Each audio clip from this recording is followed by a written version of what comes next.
Halos maputol ang tenga ng isang turistang Japanese matapos siyang paghahampasin sa ulo ng isang holdupper sa Parañaque City. Naaresto ang suspect pero hindi na nabawi sa kanya ang ninakaw na pera. Nasa frontline ng balitang niya, si Gary De Leon. Sapul sa video kung paanong pilit inagaw ng isang lalaki ang bag na nakahandusay na turistang Japanese sa bahagi ng Cavite Access Road sa Parañaque City. Bago niyan, pinaghampas pa raw ng lalaki sa ulo ang Japanese. Agad din tumakbo palayo ang suspect habang naiwang nakahandusay ang biktima. May mga sumaklolo kalaunan at dinala sa ospital ang hapon. Matinding sugat ang tinamo niya sa ulo. Grabe yun ang tama niya. May describe ko lang ng konti. Halos maputol po ang tainga niya. Halos matanggal ang isang mata. Yung ulo po niya, ang basag ng ulo niya, kung di ako parang anim sa mukha, sa ilong.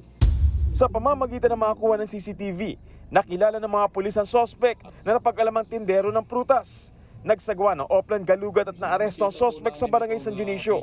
Nabawi ang pasaporte, cellphone at iba pang gamit ng biktima. Di naman na-recover ang 50,000 na Japanese yen o nasa 19,000 pesos na pera ng turista.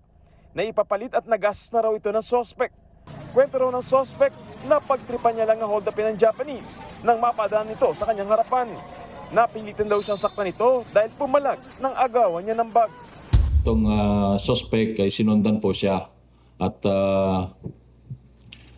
kinuha niya yung bag niya nung ayaw ibigay ni Mr. Moriyama. May pamalo, yung nakakakita ng pamalo yung suspect natin at pinagpapalos. Nasa maayos na ang kondisyon ng 62 anyos na Japanese national. Nangarap ang suspect sa kasong robbery with violence intimidation against person. Nagbabalita mula sa frontline, Gary De Leon, News 5. Mga kapatid, Cheryl Cosing po. Maging maalam at may pakialam sa mga napapanahong issue at headlines. Mag-follow at mag-subscribe na sa social media pages ng News 5.